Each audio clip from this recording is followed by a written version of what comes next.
Wednesday night, the Eastern Conference Final between the Panthers and Rangers will start. We'll start with the series overall. I do think it's interesting to talk about. The Panthers were like minus 120 when the betting opened for this series. They're now minus 140-ish. Rangers plus 120, so not all that different. I know that the Hurricanes were a bigger favorite in that series, but like the narrative is not going to be that different about this series. It's like, oh, the Rangers are an underdog again and whatever, and the people who believe in the Panthers have pushed back and explained why, and I don't think any of that will matter to anyone on either side of the argument. So, Nick, I don't think there's any value left on the Panthers here, but what are your thoughts on where this market has settled for the Eastern Conference Final? Yeah, I'm right with you. I don't think there's any value with the Panthers to win the series. This was my losing strategy for last series, but it kind of worked out good also because instead of laying minus 150, I saw game one and was like, I think we know how this is going to go. So I think that if you're going to bet the Panthers, bet them to win game one at minus 115. Don't bet them to win the series at minus 150. I think that's a better way to play it, even though that was my strategy last series and lost. And the one thing that I think, like the Rangers, I think deserve a lot of credit for the way they beat Carolina. Like I don't really feel like they just got lucky at all. I think that they did do a lot of things well, and I feel like I do view them as a better team than I did prior to that series. But the main reason I think this price is still fair is I just think the Panthers are a significantly better team than Carolina at this point. I think we've kind of seen that the last two playoffs. I thought the Panthers were pretty excellent overall versus Boston. They were really good versus Tampa. I think that they've beaten two pretty strong teams that have had playoff success in convincing fashion. So I'm really high on the Panthers right now. And for that reason, I think that the series price is accurate. I'm still leaning towards, I would lean towards betting them, but I prefer just taking a shot on them in game one with that number being so short. Yeah, I'm 4-0 this playoff betting this bet, and I'm gonna go back to the well again. Over 5.5 games, minus 188. I just the margins are really thin here. I can see a number of ways that this thing goes back and forth. I think especially too with the Rangers being a strong home ice team. Florida is taking care of business on home ice as well, so I wouldn't be shocked if this thing goes 2-2 and 1-1, and then we're going to play game 7. So I would say the biggest factor I'm looking at in this series is Florida's kill against New York's power play, because obviously the Rangers were able to feast against Carolina, and I know Carolina got a little bit better as the series went on the kill, but that's something that that's how the Rangers stay in games. That's how they put their foot on the gas and run away from teams. So Florida has to be good on the kill. I expect them to be better on the kill just because I think that they can make necessary adjustments. Boston doesn't pose much of a threat, but they did do well against Tampa Bay's power play, which we obviously know is the best in the league. So that leads me to believe that Florida does have that capability. I think everywhere you look here, goaltending, even that, I would call, almost a coin flip. Like, yeah, Shesterkin is better, I think, but Bobrovsky can get hot and Shesterkin can have games where he's shaky. So every way you cut it for me, this thing's really close. So I'm just going to take the over 5.5 games, and I would lean with Florida game 1 too. But I'm really interested to see where this goes game 1, because that Carolina series told us a lot about how that was going to go. And so I'm wondering if the same vibe happens here in game 1. Yeah, one thing I wanted to ask, and this is a question I heard before the series between the Maple Leafs and Bruins, actually. And the question, I think it was Boomer Gordon on NHL Radio asked the question, what save percentage would you need from Jeremy Swayman for the Bruins to win, and what save percentage you think you would need roughly from Sammy? And I actually think it's a very interesting question here, because in my mind, considering the Rangers, like Charlie Lindgren was hung out to dry. He didn't have a chance, right? And he posted an 864. Kochetkov and Anderson were around 878. So the Rangers haven't faced like even slightly below average goaltending yet. And part of that is because they're very gifted, clinical scoring team. But to me, like for the Rangers to win, it's probably like 920 for Shesterkin in that area, and then for Bobrovsky, it's probably right around 900. So like what you're saying, Tim, is true, right? Like Igor's the better goalie, but what goalie needs to be like Right. needs to play to the right level? Like I think they actually probably have the same chance of doing so. Like Shesterkin probably has the same exact chance of playing to a 920 as Bobrovsky has to a 900 against the Rangers. It's like if you just put a spread on it, if you just put a 20-cent spread, and it's like who's going to cover it, like who's relative to their expectation, and that kind of feels like it'll dictate it. But to further your point, it's like if the Rangers are just killer on the power play, like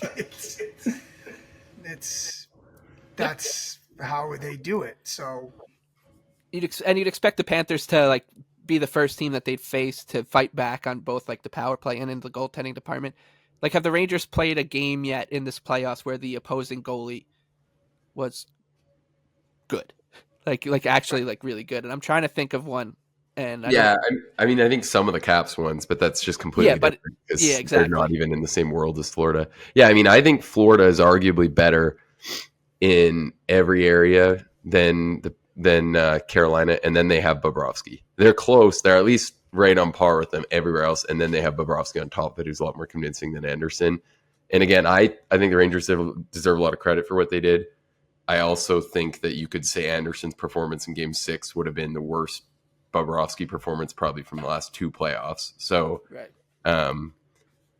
On paper, you'd think Bobrovsky should give the Rangers a much tougher challenge, but who knows how it'll actually play out with trying to project goaltending is always tough. Yeah, and if you look at just the way Florida took care of Boston, like I know we're just playing like ifs or buts here, but you could almost give Florida a mulligan for that Game 1 because of Boston doing the Game 7 to Game 1 type thing, and again those trends were strong. So like looking back, I'm like, wow, Florida definitely was the better team, but I wish they were a little more dominant.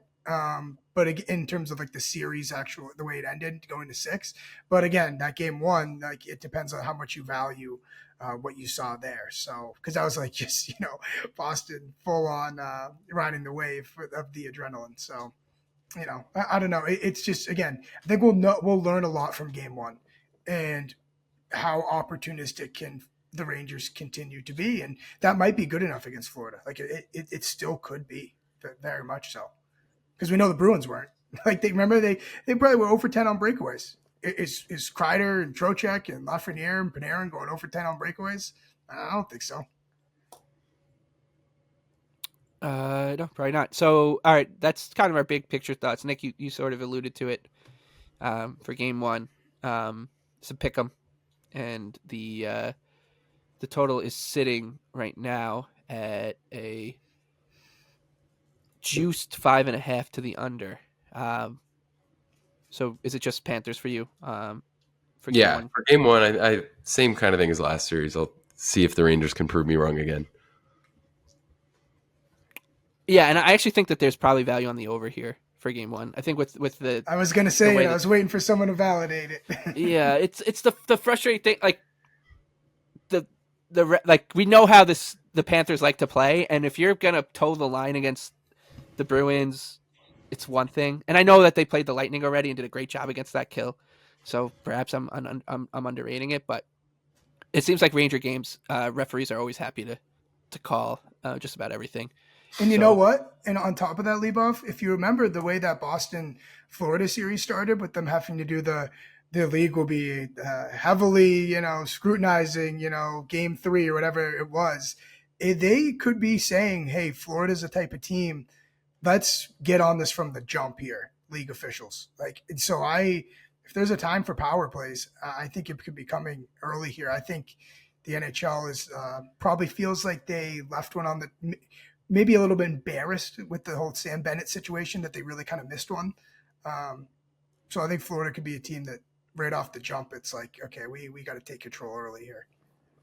Yeah, and they take a lot of penalties. I'd be careful making any kind of assumptions about the player safety department, though, Tim. I knew, I saw you stop leaning back, and I knew exactly. Well, because I was just thinking, like last year we saw Bennett do something arguably worse, and I think if they were gonna, be like, hey, this guy's kind of just out here trying to hurt some people, I feel like they had the time.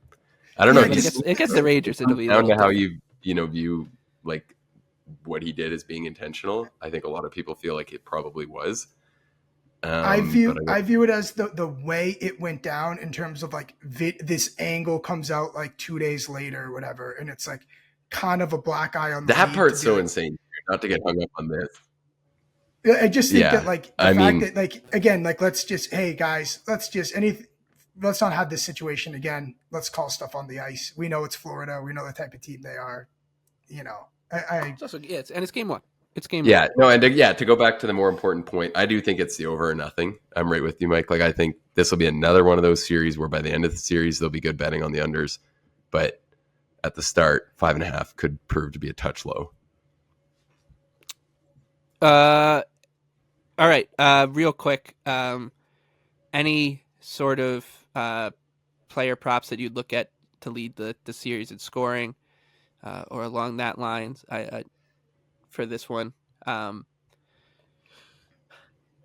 feels like this. They're always hard to. I think Lafreniere ended up leading. Oh no, it was Kreider because of the hat trick, I guess. But Yeah, he ruined Gensel. yeah, Would have been exactly. a dead heat, but still. The only one I can like think of that maybe has like a shred of value here. Reinhardt's the favorite. For Hagee's right there. They're like and Panarin's right there too, between 5 and 6-1. Kachuk 6-1. Then it's Kreider, Barkov, all under 8-1. So it's really like just pick one of those. Like that's what the Yep. book's saying, and beat us if you want. But I will say that I do think there's maybe a little bit of value on Tarasenko at 27-1, just because he's going to get power play time and play in the top 6 on the top line. And you could talk revenge narrative too, I guess, a little bit, but also he can get hot in a hurry. So if it is like a shorter series and he just has a big game or two, 27-1 I think is fine. Any other he's gonna names you want to shoot throw the out there? puck though. He's gonna shoot. Yeah, the I mean, puck. he's been saving it. Tank's been saving it. I don't know if he's that good anymore, but I kind of like the chalky. I'm split between Verhaeghe and Kachuk. I feel like one of them would be my pick if I had to. I would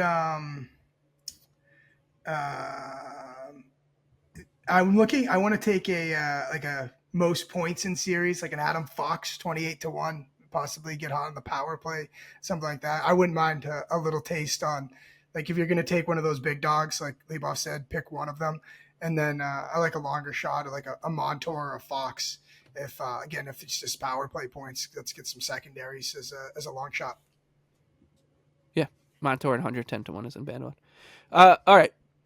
So that does it for the Game 7 Eastern Conference Final. We'll be back after Game 1 between the Panthers and Rangers on Wednesday night to preview the Western Conference Final and Game 2 of that Eastern Conference Final. So for Tim and Nick, I'm Michael. Thank you for listening, rating, reviewing, subscribing. Thank you to our producer, Noah. We'll see you soon.